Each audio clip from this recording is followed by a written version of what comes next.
कल अपना potty boy Shawn गुल्ली और बुल्ली के घर आया था कंप्यूटर पे गेम्स खेलने के लिए, और आज शाम 5 बजे शॉन को अपने घर जाना था। लेकिन शाम होते ही मौसम खराब हो गया और धीमी धीमी बारिश शुरू हो गई। शॉन 2 घंटे से बारिश रुकने का इंतजार कर रहा है, लेकिन बारिश बंद ही नहीं हो रही।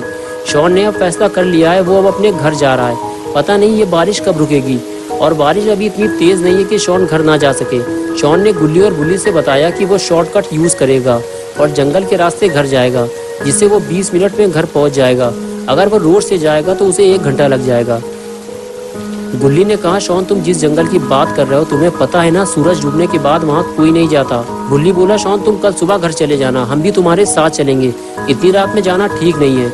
गुल्ली ने शॉन से बताया कि उस जंगल में ईविल नन का एक चर्च है। कहते हैं रात में वो नन उस चर्च में आती है। उसके हाथ में एक बड़ा सा हथौड़ा होता है, जिसे भी वो चर्च के आसपास देखती है उसे हथौड़े से मारती है। शॉन को लगा गुल्ली उसे डरा रहा है। शॉन ने गुल्ली से कहा, देखो गुल्ली मुझे डराओ मत, मुझे पता है ईविल नन मर चुकी है और अब वो मेरा कुछ नहीं बिगाड़ सकती। ये कहकर शॉन स्कूटर पे बैठ गया। गुल्ली ने कहा, ठीक है तुम्हें जाना हो तो जाओ, लेकिन रोड से जाना, जंगल से नहीं, और जाते जाते मेरा एक काम भी कर देना। शॉन ने कहा, ठीक है मैं रोड से ही जाऊंगा, अब तुम काम बताओ अपना क्या करना है। गुल्ली ने कहा, तुम 2 मिनट यहीं रुको, मैं अभी आया। ये कहकर गुल्ली घर के अंदर चला गया और बुल्ली आकर स्कूटर में बैठ गया और कहने लगा, मैं और गुल्ली कल तुम्हारे घर आएंगे शॉन। और तभी गुल्ली घर से बाहर आ गया और शॉन के पास जाकर बोला, 2 दिन से कूड़ा लेने वाली नहीं आई है शॉन, तुम इसे ले जाकर कूड़ेदान में डाल देना। बड़े चौराहे के पास जहाँ बाबा चूरन बेचते हैं उसी के पास उल्टे हाथ की तरफ कूड़ेदान है, वहीं इसे डाल देना। ये कहकर गुल्ली ने कूड़े वाला पॉलीथीन बैग स्कूटर में रख दिया और अपना पॉटी बॉय शॉन स्कूटर लेकर वहां से जाने लगा। तो गुल्ली और बुल्ली शॉन को डराने लगे और कहने लगे, जाओ शॉन, ईविल नन तुम्हारा इंतजार कर रही है। और शॉन हंसते हुए वहां से चला गया। शॉन थोड़ी ही दूर पहुंचा था कि बारिश तेज होने लगी और अब शॉन के समझ में नहीं आ रहा कि वो क्या करे। शॉन ने कुछ दूर जाकर स्कूटर रोक दिया। शॉन थोड़ा कंफ्यूज है कि वो रोड से होता हुआ अपने घर जाए या फिर जंगल के रास्ते। गुल्ली और बुल्ली ने मना किया था जंगल से मत जाना, लेकिन रोड से जाने में आधे घंटे से ज़्यादा टाइम लगेगा और बारिश की वजह से अंधेरा बढ़ता ही जा रहा है। कुछ देर सोचने के बाद शॉन ने फैसला किया कि वो जंगल के रास्ते घर जाएगा और ये कूड़ा भी वहीं फेंक देगा। सड़क पे गंदगी फैलाना ठीक नहीं है। और फिर शॉन स्कूटर लेकर जंगल की तरफ आगे बढ़ गया।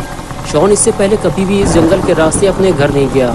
आज पहली बार वो इस जंगल से होता हुआ अपने घर जाएगा, लेकिन शॉन की बेवकूफ़ी कहीं उसे भारी न पड़ जाए। जंगल के अंदर आने के बाद शॉन ने स्कूटर रोका और नीचे उतरकर आसपास देखने लगा।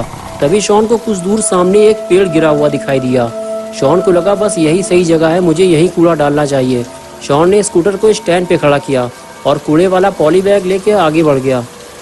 शॉन ने उस गिरे हुए पेड़ के पास जाकर कूड़ा डाल दिया, लेकिन तभी शॉन को वहाँ कुछ हलचल महसूस हुई। शॉन को ऐसे लगा जैसे उसके साथ वहाँ कोई और भी मौजूद है, लेकिन दिखाई तो कोई भी नहीं दे रहा। शॉन को लगा कहीं कोई जानवर तो आसपास नहीं है। शॉन ने जल्दी से टॉर्च निकाली और आगे बढ़कर देखने लगा, लेकिन चारों तरफ देखने के बाद भी शॉन को कोई जानवर दिखाई नहीं दिया। लेकिन फिर वो आवाज़ कैसी थी? शॉन ये सब सोच ही रहा था कि तभी किसी चीज़ की आवाज़ ने शॉन को डरा दिया। शॉन ने जब पलट कर देखा तो उसका स्कूटर गिरा हुआ था। किसी ने उसका स्कूटर गिरा दिया था। शॉन स्कूटर के पास जाकर बोला, कौन है यहाँ, किसने मेरा स्कूटर गिराया है? तुम जो भी हो, मैं तुम्हारी इन छोटी मोटी हरकतों से डरने वाला नहीं हूँ। लेकिन शॉन को जब इन सवालों का कोई जवाब नहीं मिला तो शॉन ने वहाँ से निकलना ही बेहतर समझा। शॉन अब इस जंगल के रास्ते अपने घर नहीं जाना चाहता, वो रोड से होते हुए घर जाएगा। लेकिन अब एक नई मुसीबत आ गई है, ये स्कूटर अब स्टार्ट नहीं हो रहा। गुल्ली का ये स्कूटर काफ़ी पुराना हो गया है, गुल्ली को अब इसे बेच देना चाहिए। शॉन की लाख कोशिशों के बाद भी जब स्कूटर स्टार्ट नहीं हुआ तो शॉन ने उसे खड़ा करना ही बेहतर समझा। लगता है आज की रात शॉन को इसी जंगल में गुजारनी पड़ेगी।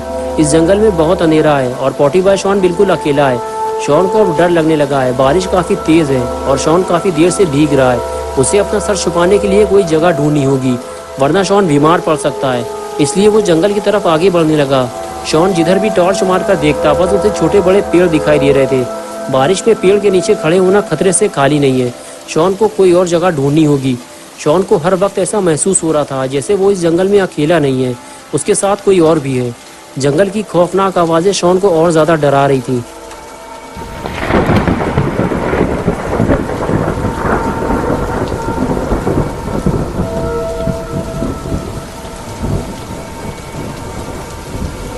कुछ दूर चलने के बाद आखिर शॉन को वो पुराना चर्च मिल गया जिसके बारे में गुल्ली ने शॉन को बताया था। शॉन अंदर जाकर उस चर्च को देखने लगा।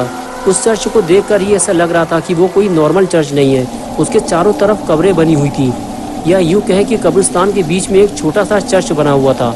पूरे जंगल में बस यही एक ऐसी जगह थी जहाँ शॉन भीगे बिना पूरी रात गुजार सकता था। शॉन अंदर जाकर चर्च को देखना चाहता था, लेकिन चर्च के दरवाजे इस तरह बंद किए गए थे कि कोई अंदर ना जा सके।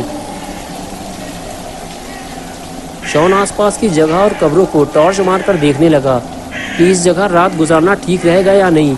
और फिर तभी शॉन को गुल्ली और बुल्ली की सारी बातें याद आने लगी। गुल्ली ने शॉन को बताया था कि इस जंगल में एक चर्च है जो कि ईविल नन का है और वो रात में वहाँ आती है। शॉन को अब डर लगने लगा है, कहीं गुल्ली की कही हुई बात सच ना हो जाए। शॉन अब कोई नई मुसीबत में नहीं फंसना चाहता, इसलिए वो यहाँ से जा रहा है। ये जगह कुछ ठीक नहीं लग रही। शॉन को रात गुजारने के लिए कोई और जगह ढूंढनी होगी।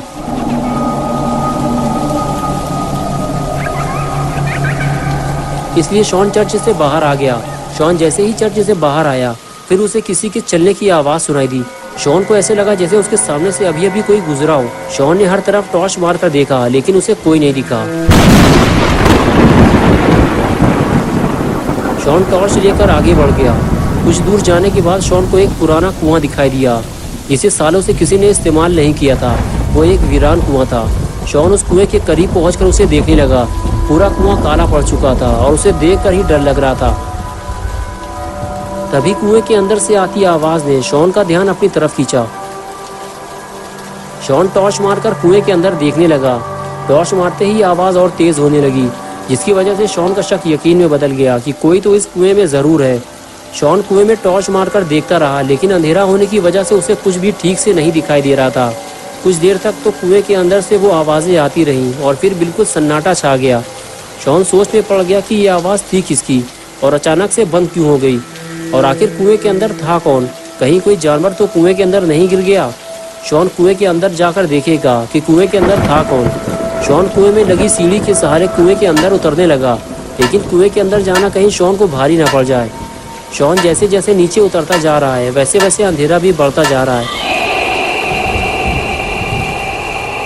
और शॉन नहीं जानता कि ये कुआं कितना गहरा है। शॉन टॉर्च मारकर देखता है, लेकिन कोई फायदा नहीं। अंधेरे में शॉन को कुछ दिखाई नहीं दे रहा।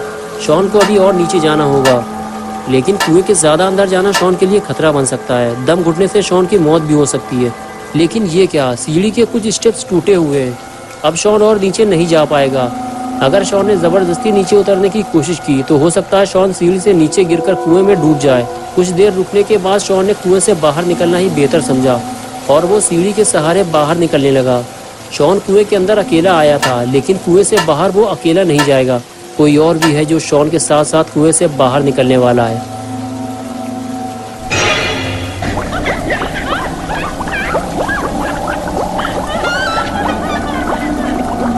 शॉन अभी इस बात से बेखबर है कि उसने कुएं के अंदर जाकर कितनी बड़ी गलती कर दी है, और एक बहुत बड़ी मुसीबत वो अपने साथ साथ कुएं से बाहर ले आया है। लेकिन कुएं से बाहर आने के बाद शॉन का डर अब दूर होने लगा है, क्योंकि कुएं के अंदर उसे कोई नहीं मिला और इस जंगल में भी उसे कोई नहीं मिला। लोगों ने इस जंगल के बारे में झूठी अफवाहें फैला रखी हैं।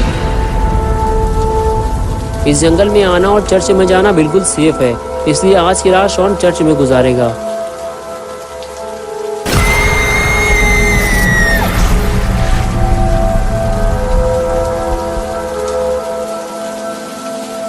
गुल्ली और बुल्ली ने जितनी भी बातें इस जंगल के बारे में शॉन को बताई थी, वो सब झूठ निकली, वरना इतनी तेज बारिश और गरजते हुए बादलों के बीच रात गुजार पाना शॉन के लिए बहुत मुश्किल हो जाता।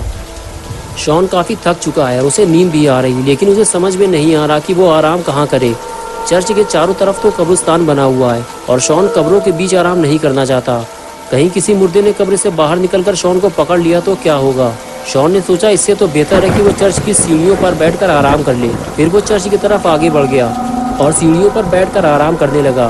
तभी शॉन को नींद आ गई और वो सो गया।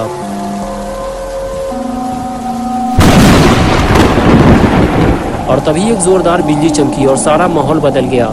चर्च में बिल्कुल अंधेरा हो गया और क्रॉस का निशान उल्टा हो गया।